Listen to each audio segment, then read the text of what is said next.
Hindustani Art TV. Beste kijkers, goedenavond, namaskar. Fijn dat u kijkt naar de uitzending. Deze maand hebben wij 2 items op ons programma staan. We beginnen met een al eerder opgenomen verslag over Ayurveda, een Indiase geneeskunst die ook in het Westen steeds serieuzer wordt genomen. In het tweede deel laten wij Pandit Acharya Shankar antwoord geven op de vraag: hoe zijn de islam en het christendom in India terechtgekomen? Veel kijkplezier.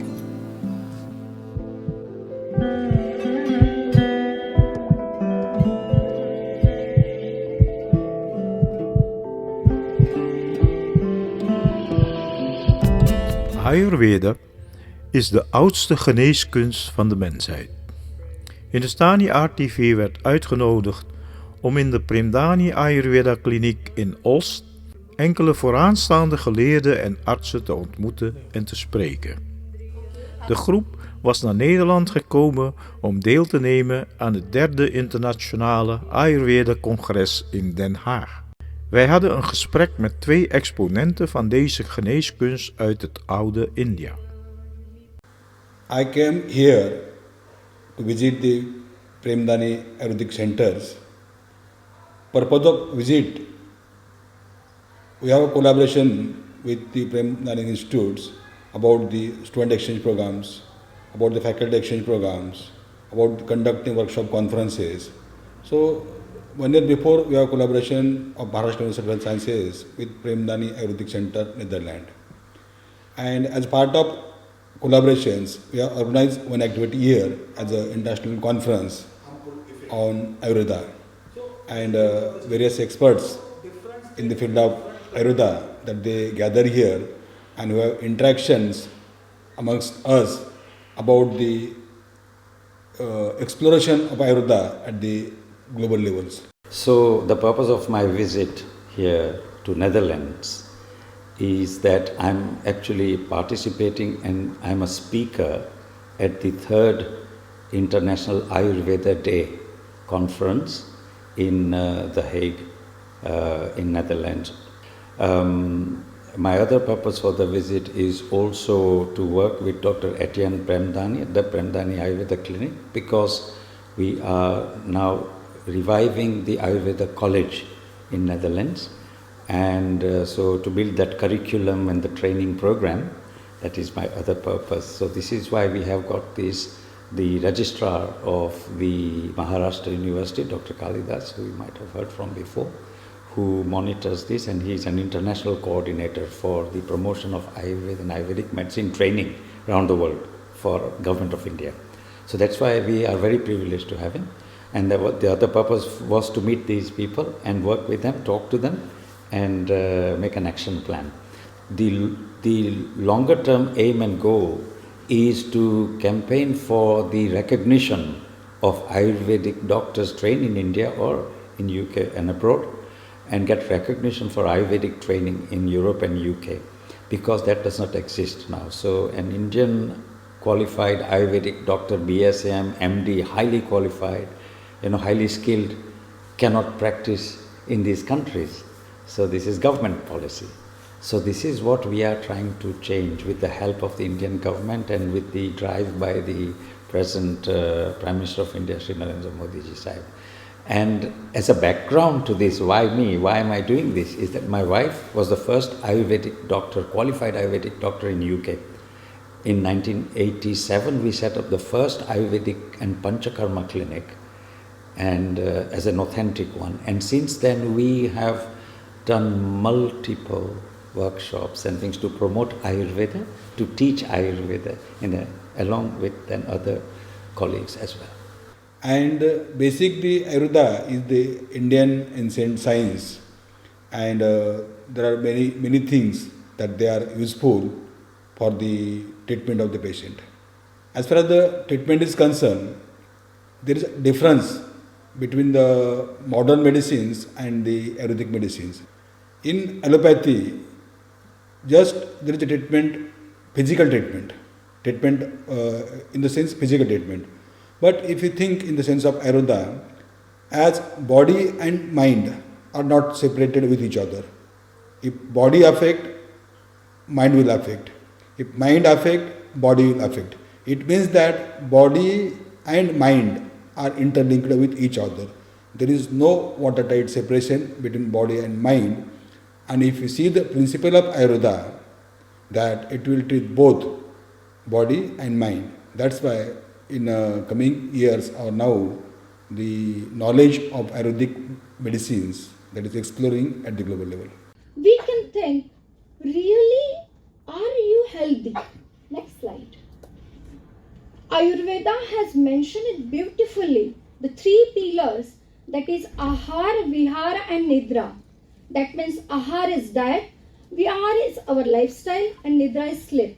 So most people now are aware of Ayurveda and Ayurvedic medicine, as you know, but they mostly are aware of the lifestyle and the Ayurvedic diagnosis and the pulse diagnosis and the Shirodhara and the massage and all that, and the consultations. So Panchakarma is a very special fifth field of Ayurveda. It is a very comprehensive medical aspect of therapy, of treating chronic diseases or just for prevention of illness or rejuvenating. And it consists of 5 different types of therapies, and this is why it is called Panchakarma. So first is the cleansing of the inner body through Virechan and Vaman and then Pachan, so Ama Pachan. So people would prepare the body first by detoxifying it, giving some light diet. So it's preparation of the body. That's the first part of it. Then there is Snehan and Svedan, which is the oil massage, oilation, or giving the oil orally to lubricate everything, all the channels. And then the Svedan is the steaming, the sweating it all out, sweating out the toxins and things. And then there is the Basti Karma, which is the enema, as a herbal enema. Now this is just a very brief sketch. It is an extensively elaborate science. It is very essential according to Ayurvedic medicine, as far as I have studied it as a Western doctor studying Ayurvedic medicine. It is a very essential part of medical treatment for chronic diseases. And this is where we will find that this will become more and more accepted in Western medicine as they realize how powerful it is to treat conditions like diabetes, rheumatoid arthritis, even cancers, and for recurrence, or chronic fatigue and stress-related anxiety and all that. For example, we know that Shirodhara, where you pour this nice warm oil on the head, very relaxing to treat anxieties and headaches and migraines. So we have got first-hand experience of treating patients with this in our clinic, in Ayurveda clinic and Panchakarma clinic in Brighton and Hove in UK for last 25 years. So as a medical doctor and Ayurvedic doctor, we are the only husband and wife team who combine this. So we have had some very good results with this. As far as the treatment of Ayurveda is concerned, there are certain rules of every state, of every country regarding the treatment of the patients. As far as the modern medicine, allopathic is concerned, in India or in different countries, all the insurance companies that they are giving the compensation for the treatment. But in few countries, the Ayurveda is not included in the list of the insurance company to pay the compensations of the health cares. Reason behind is that in most of the country till this times, the Ayurveda is not recognized as for the health cares. So for that purpose, there is need. That is our motive. That is motive of the university. That is motive of the government of India to give status recognition to the Ayurveda in the different countries. In that sense only, we are going for the collaboration with the different countries, because the healthcare is regulated in different country, different state by their own regulations. And as per the regulations, the insurance companies that they are giving the compensation or paying the whatever charges in view of the healthcare of the particular patients, there are many evidences, instances that so and so disease is treated effectively by the Ayurvedic medicines. So there is a lot of discussion about the cancer, lot of discussion about the diabetes. Till it is not accepted by most of the countries as a treatment for the particular disease. So there is a need of a research, if research, global research at the global level, so that evidence must be there to prove that medicine that is very effective and that will not cause any kind of harm to the patient. Basically, there is a lot of discussion that whether these medicines they are standardized. If the medicines are standardized, then only that can be implemented, that can be used. But till the debate is going about the composition, constitute of the various medicines of the Ayurveda. So at some moment, definitely that we are also taking efforts to come with concrete solutions, so that can be included or that can become the part of the treatment at the global level. Again, I have a great affinity for Netherlands and Dutch. I find closeness for 2 or 3 reasons. One is that we also created an authentic business in Ayurvedic herbal remedies to obtain pure herbs and pure remedies for practitioners, which are, at that time, now you can get some good ones. But we already have a distributor here in Netherlands. So we are also, and Dr. Etienne Premdani here also has his range of products. One aspect, as I mentioned, is to get and obtain recognition and statutory.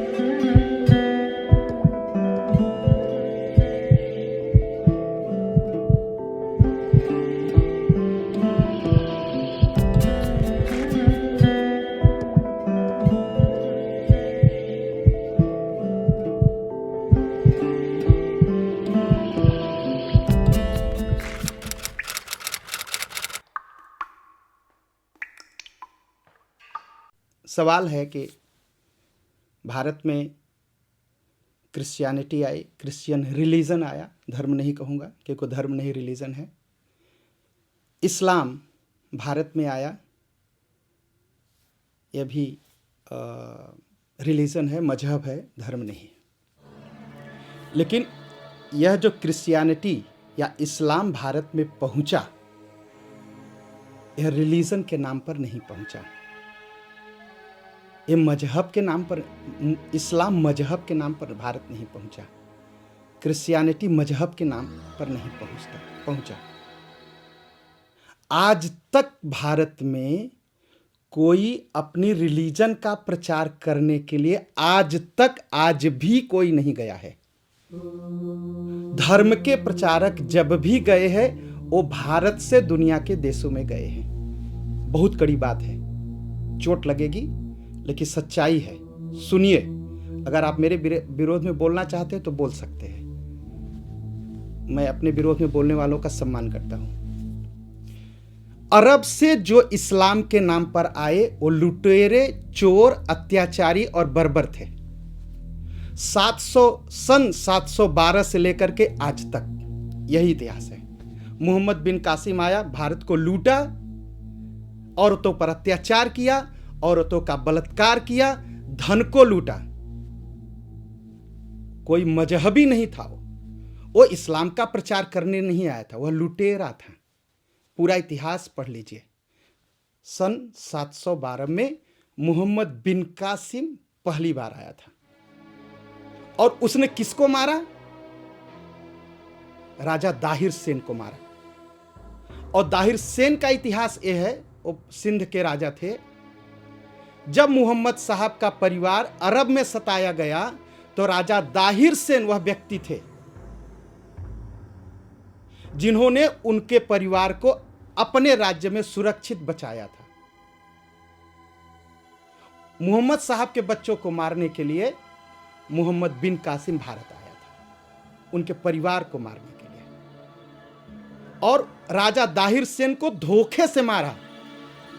और इतिहास वो इतना गंदा आदमी था कि राजा दाहिर सेन की बेटियों को किडनैप किया और खलीफा को तोहफा दिया रेप करने के लिए। उन लड़कियों ने अपने हाथ से छुरी से अपना गला काट करके अपनी इज्जत बचाई है।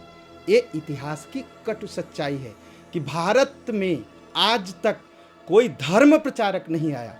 जो आए लुटेरे थे, बर्बर थे और अत्याचारी थे। उसके बाद मुगलों का इतिहास, बाबर आता है। बाबर ने यही काम किया, लूटा लूटा और लूटा भारत को। से हुमायूं आया, हुमायूं के बाद अकबर आया, अकबर के बाद शाहजहां आया, शाहजहां के बाद औरंगजेब आया, औरंगजेब के बाद दारा सिकोह आया। किसी का एक का इतिहास नहीं है जो धर्म के लिए काम किया हो, जो अपने रिलीजन के लिए काम किया हो। उसने एक काम किया, भारत को लूटना, हिंदुस्तानियों को, उनकी मां बहनों का अपमान करना। यह पूरा इतिहास है। आज तक लोग लिखते हैं ग्रेट मुगल। शर्म आनी चाहिए ऐसे लोगों को ग्रेट मुगल कहते हुए। आप बलात्कारियों को ग्रेट मुगल कहेंगे? अकबर जैसा बलात्कारी जिसके हरम में 5000 औरतें थी, आप उसको ग्रेट मुगल कहेंगे? औरंगजेब को ग्रेट मुगल कहेंगे जिसने 30,000 मंदिरों को तोड़ दिया, अपने बाप को जेल में रखा, अपने बड़े भाई का सिर काट दिया? हिंदुस्तानी एक चीज जानता है, आज तक कोई भी व्यक्ति जो इस्लाम के नाम पर भारत पहुंचा, वह लुटेरा था, चोर था और अत्याचारी था जिसने भारत को लूटा। भारत में एक जगह है अजमेर शरीफ, लोग सजदा करने जाते हैं उस जगह। अजमेर शरीफ के जो संत थे, जिनकी पूजा होती है, जिनकी लाश गाड़ी गई है, उनका इतिहास मैं बताता हूं। जब पृथ्वीराज चौहान को मार दिया गया तो उनकी पत्नी और उनकी बेटियों को अजमेर शरीफ के सूफी संत ने उठा लेके गया रेप करने के लिए। रात में उन बेटियों की बहादुरी देखिए, पहले उसको मारा फिर अपने को मार करके मर गई। ये इतिहास है। अगर किसी इतिहासकार की हिम्मत है, एक बड़ा नाम बताता हूं, इतिहासकार इरफान हबीबी। इरफान हबीबी बहुत बड़े इतिहासकार हैं, मुस्लिम यूनिवर्सिटी के प्रोफेसर हैं। उन्होंने इतिहास लिखा है, वह केवल इस्लामिक इतिहासकार। अगर उनकी भी हिम्मत है तो इस बात को, सच्चाई को अपनी पुस्तकों में दें। रोमिला थापर, ये दुनिया के बड़े इतिहासकार हैं, ये इस बात को लिखें, इसकी सच्चाई दुनिया को बताएं। इतिहासकारों ने जितना धोखा हिंदुस्तानी समाज के साथ किया, उतना बड़ा धोखा आज तक हो नहीं सकता। आज तक सच्चाई नहीं बताई गई। ये कम्युनिस्ट इतिहासकार हैं। इरफान हबीबी कम्युनिस्ट इतिहासकार के रूप में इस्लामिक इतिहासकार हैं। और दुनिया या भारत का जो इतिहास लिखा गया, या तो इस्लामिक माइंडेड इतिहासकार रहे हैं, या क्रिश्चियन माइंडेड इतिहासकार रहे हैं, या कम्युनिस्ट माइंडेड इतिहासकार रहे हैं। इसलिए किसी ने आज तक इतिहास सही नहीं लिखा।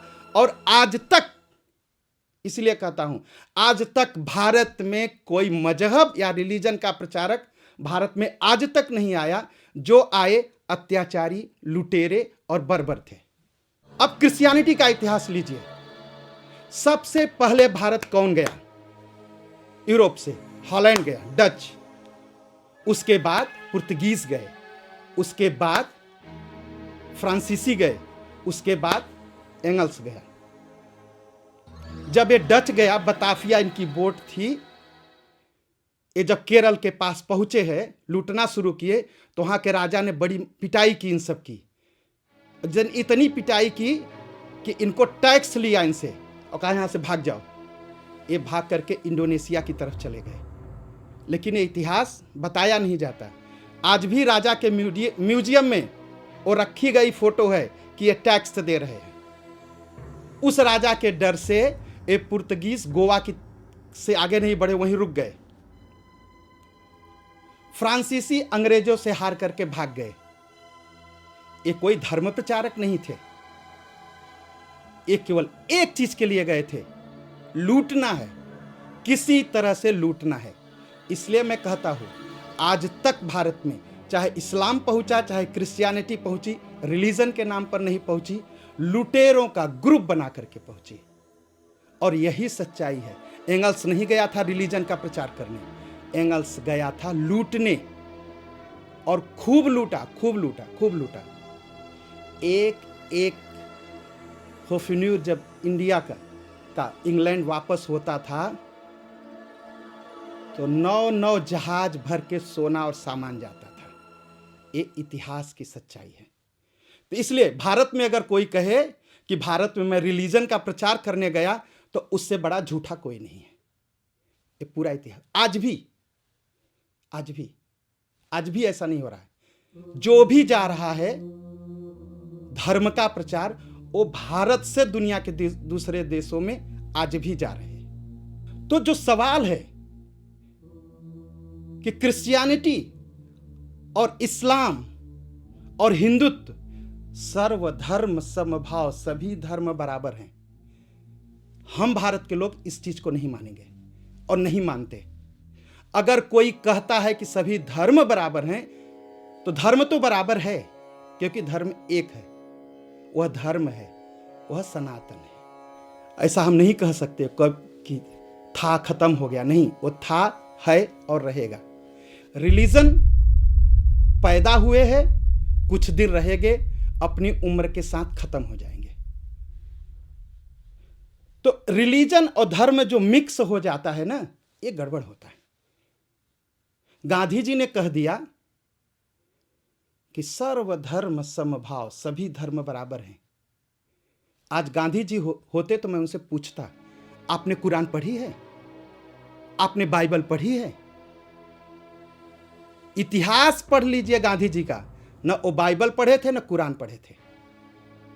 बिना पढ़े आप सबको एक लाइन में नहीं खड़े कर सकते। और जितने लोग कहते हैं सभी धर्म बराबर हैं, उनको मैं कहूंगा वो रिलीजन मीन करते हैं, लेकिन हिंदुत्व जो है रिलीजन नहीं, धर्म है। वो जो रिलीजन जो ऐसा कहते हैं कि सभी पंथ बराबर हैं, मैं उनसे पूछना चाहता हूं, क्या आपने सभी पंथों के ग्रंथ को पढ़ा है? क्यों? इस्लाम कुरान कहता है आप तभी तक स्वर्ग में प्रवेश के अधिकारी हैं जब आप कुरान को मानेंगे, मोहम्मद साहब को मानेंगे, अल्लाह को मानेंगे और कलमा पढ़ेंगे। अब बताइए, एक हिंदू होकर के मैं स्वर्ग में प्रवेश नहीं कर सकता, तो इसका मतलब मजहब खुद डिस्क्रिमिनेट करता है। क्रिश्चियनिटी क्या कहती है? क्रिश्चियनिटी कहती है, या बाइबल कहता है, स्वर्ग के अधिकारी आप तभी होगे जब गॉड के बेटा पर विश्वास रखेंगे, अन्यथा नहीं। अब बताइए कहां आप बराबरी कर रहे हैं? कुछ लोग आजकल फेसबुक पर देखता हूं बड़े ज्ञानी बनते हैं, कुरान शेष वर्ड्स, बाइबल शेष वर्ड, गीता शेष वर्ड, ये जो भेजते हैं ना, ये सब मूर्ख हैं। इनको न बाइबल का ज्ञान है, न कुरान का ज्ञान है, न गीता का ज्ञान है। ये न कभी बाइबल पढ़ते हैं, न कभी कुरान पढ़ते हैं, न कभी गीता पढ़ते हैं। ये केवल बात बनाते हैं। और इन सब धोखेबाजों से बचना चाहिए। ये धोखेबाज है। कुरान का पूरा नाम है कुरान मजीद, बाइबल। गीता का नाम गीता नहीं है, श्रीमद् भगवत गीता। अब बराबरी करिए। धोखा नहीं देना चाहिए, किसी को धोखा नहीं, किसी भी चीज पर धोखा नहीं देना चाहिए। धर्म एक है। धर्म क्या है? सत्य बोलना, जीव हत्या न करना, सब पर दया करना, लोगों पर असहायों की सेवा करना, ये सब धर्म के 10 लक्षण माने गए। वही धर्म है। धर्म है जो शास्त्र और समाज द्वारा दी गई जिम्मेदारी, वो धर्म है। यह जो रिलीजन है, उसके लिए एक गीत है, मजहब नहीं सिखाता आपस में बैर रखना। ठीक, लेकिन दुनिया देख रही है, मजहब ही सिखाता है आपस में बैर करना। ये मजहब है, ये रिलीजन है, ये दूसरे को लड़ाता है। धर्म किसी को लड़ने की शिक्षा नहीं देता। धर्म किसी को किसी भी चीज पर डिस्क्रिमिनेशन नहीं करता, आप चाहे कहीं से आए हो। धर्म क्या कहता है? धर्म कहता है राम जन्म जग मंगल हेतु। भगवान इसलिए जन्म लेते हैं संसार का भला करने के लिए, किसी मजहब का भला करने के लिए नहीं, किसी रिलीजन का भला करने के लिए नहीं। तो यही धर्म है। और जो कहते हैं धर्म, सभी धर्म बराबर हैं, उन्हें ज्ञान ही नहीं है। धर्म क्या है, रिलीजन क्या है, मजहब क्या है, कुरान क्या है, बाइबल क्या है, श्रीमद् भगवद गीता क्या है। आज तक जितने हैं, जितनों समय मिला हूं, सभी इसी तरह के हैं। धर्म एक है बस, रिलीजन अलग अलग है, जो लोगों द्वारा बनाए गए, जो आज संसार में लड़ाई के कारण है। सर्वधर्म समभाव, इससे बड़ा झूठा शब्द संसार में हो नहीं सकता। यही मेरा विचार है और यही सत्य है।